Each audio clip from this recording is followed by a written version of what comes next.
నమస్కారం, welcome to జనం కోసం జర్నలిజం న్యూస్. పౌర కేంద్రీకృత విధానం కింద బాధితులకు మరింత అందుబాటులో కరుణతో కూడిన సేవలు అందించే లక్ష్యంతో తెలంగాణ పోలీస్ చొరవలో భాగంగా మేము మల్క్పేట్ గ్రామానికి వెళ్లి బాధితుడి ఇంట్లో పిటిషన్ వేశాం మరియు బాధితుడి ఇంట్లో 194 BNSS సెక్షన్ 22/2026 కింద కేసు నమోదు చేశాం మరియు FIR కాపీని బాధితుడికి అందజేశాం. SHO అథమా కుమార్.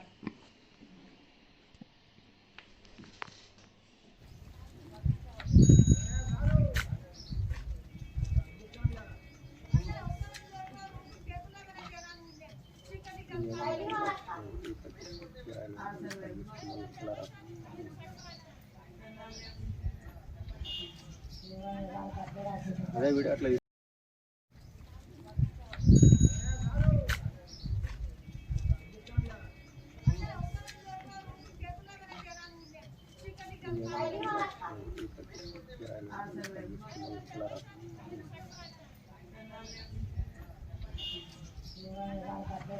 అదే వీడియో అట్లా